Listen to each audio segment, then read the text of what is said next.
प्रत्येक भविष्याची कुठे ना कुठे सुरुवात होतेच. अशाच एका भविष्याची सुरुवात होत आहे जिओ BP बरोबर.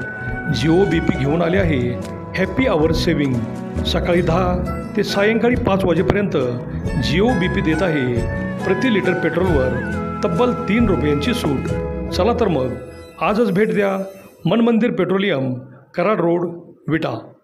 नमस्कार, प्राईम न्यूजमध्ये आपल्या सर्वांचे स्वागत. बीड जिल्ह्यातील मस्साजोगचे सरपंच संतोष देशमुख यांची अत्यंत क्रूर पद्धतीने हत्या झाली आणि राज्यात खळबळ उडाली.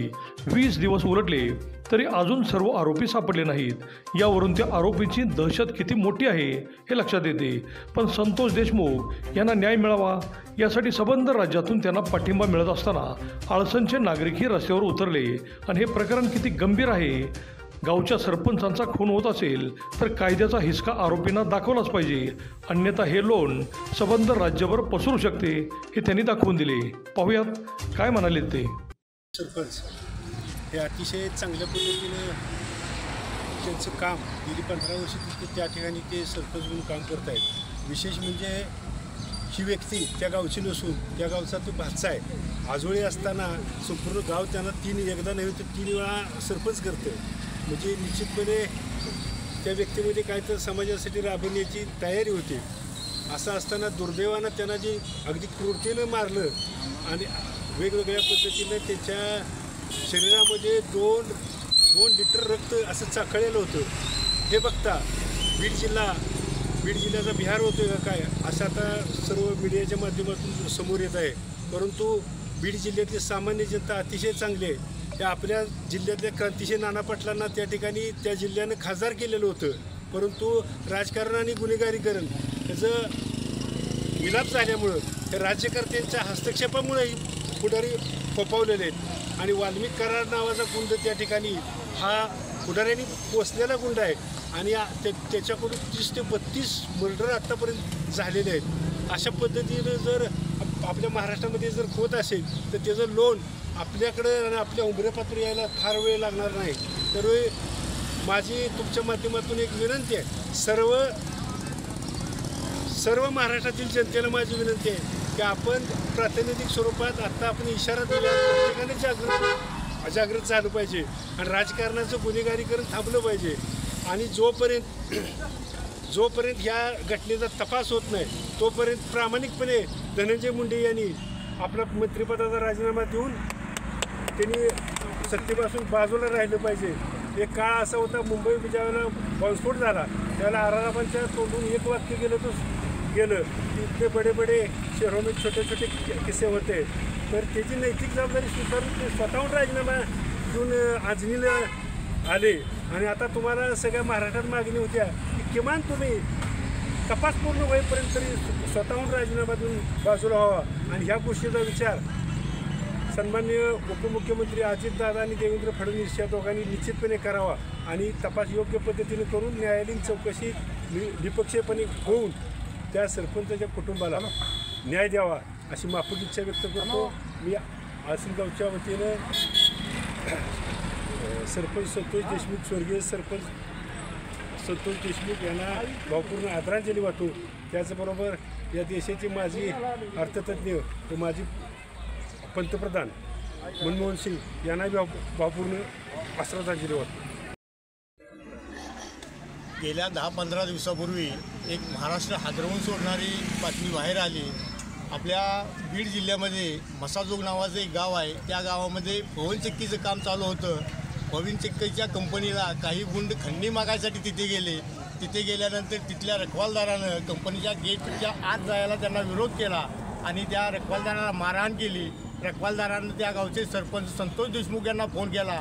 त्यांनी तेथे त्याला बोलावण्यात आलं आणि त्यांनी ते भांडण मिटवलं. पण या भांडणाचा राग मनात धरून दुसऱ्या दिवशी त्या सरपंच संतोष देशमुखाचं अपहरण करण्यात आलं. अपहरण करून त्यांना 3 तास असा मार लावला होता की त्यांच्या अंगातील सर्व रक्त चाकळलेलं होतं.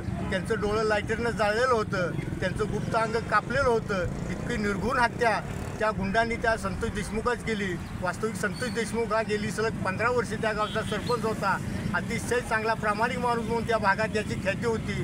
परंतु पोलीस स्टेशनच्या काही हाकेच्या अंतरावर 3 तास सलग त्या गुंडांनी त्यांना मारून हराल करून मारलं. त्याचा निषेध आम्ही असून ग्रामस्थांच्या वतीने जाहीर करतो.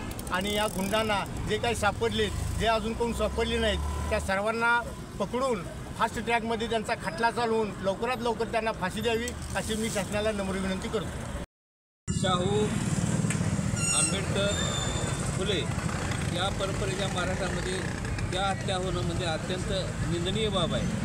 त्याचबरोबर पूर्वकामी विचाराचे पाठीमागं दाभोळकरांची हत्या करण्यात आली, पानसरेंची हत्या करण्यात आली, अशा अनेक लोकांच्या पूर्वकामी हत्या करून महाराष्ट्राला एक काळिंबा लागण्याचं काम या प्रतिकार शक्ती करत आहेत. तर परवाची घटना बीडमध्ये आली, संतोष देशमुखांना जी हत्या केली ती अत्यंत निंदनीय आहे आणि या घटनेचा आम्ही व्यक्तिशः निषेध करू. मसाजोगचे लोकनियुक्त सरपंच एक सोशल वर्कर, सामाजिक कार्यकर्ता असे संतोष देशमुख यांचं अपहरण करून निघून हत्या करण्यात आली. या हत्येनं संपूर्ण महाराष्ट्रामध्ये खळबळ उडाली. महाराष्ट्राच्या भूमीला, फुले शाहू आंबेडकरांच्या भूमीला काळिंब फासेल अशी ही घटना होती. या घटनेमध्ये मोठमोठ्या पुढाऱ्यांचा संबंध दिसतोय असं बऱ्याच अंशी बोललं जातं आहे. परंतु मेन सूत्रधार जे आहेत ते मेन सूत्रधार अजून सापडलेले नाहीत, मेन सूत्रधार अजून फरारच आहेत. त्या मेन सूत्रधारांना ताबडतोब अटक करून त्यांना जास्तीत जास्त हे फास्ट ट्रॅक कोर्टामध्ये हे मॅटर चालवावं असं माझं प्रामाणिक मत आहे. आणि त्यांना जास्तीत जास्त कठोरात कठोर शिक्षा व्हावी यासाठी आज या ठिकाणी आम्ही अडसंग गावच्या वतीनं सर्व ग्रामस्थ मिळून निदर्शने करत आहोत. संतोष देशमुखसारखा एक लोकसेवक, वयाच्या 10व्या वर्षापासून समाजसेवेची आवड असणारा, समाजसेवेचं व्रत हाती घेतलेला, 10 वर्ष त्या गावचा लोकनियुक्त सरपंच असणारा असे संतोष देशमुख यांचं भर दिवसा अपहरण होतं आणि पोलीस स्टेशनपासून अवघ्या 4-5 किलोमीटरच्या एरियात 3 तास त्यांना हालहाल करून मारलं जातं. यासारखी दुर्दैवी घटना दुसरी कुठली नाही. त्यामुळं भविष्यात महाराष्ट्रात दुसरे कोणी संतोष देशमुख होऊ नयेत, या गुंडांच्या या दंडेलशाहीला बळी पडू नयेत यासाठी या ठिकाणी आम्ही तीव्र स्वरूपाचा निषेध करत आहोत. आणि या मारेकऱ्यांना ताबडतोब अटक व्हावी आणि त्यांची फास्ट ट्रॅक कोर्ट न्यायालयात त्यांची केस चालून त्यांना लवकरात लवकर फाशीची शिक्षा व्हावी.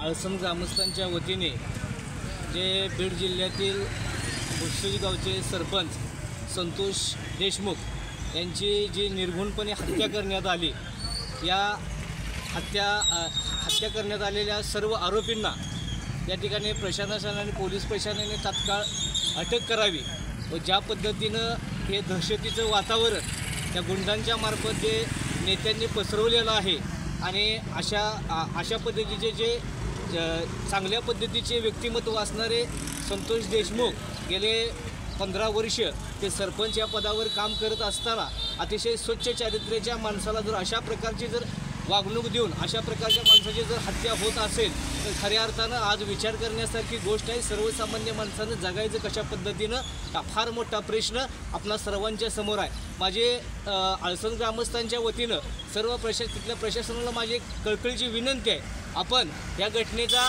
एक 4 ते 8 दिवसात जर छडा जर नाही लावला तर खऱ्या अर्थानं त्या अळसंगपासून त्या आंदोलनाला एक वळण देण्याचा आम्ही नक्की प्रयत्न करू. त्या पद्धतीनं एक गर्भित इशारा जरी समजला तरी सगळं आपण समजून घ्या. या ठिकाणी आम्ही सर्व अळसंगच्या वतीनं त्यांना या ठिकाणी भावपूर्ण श्रद्धांजली अर्पण करतोच, परंतु जे कोण याचे हत्यारे असतील त्यांना ताबडतोब जेरबंद करावे व त्यांना फाशीची शिक्षा द्यावी ही या ठिकाणी आम्ही अळसंगच्या ग्रामस्थांच्या वतीनं मागणी करतो.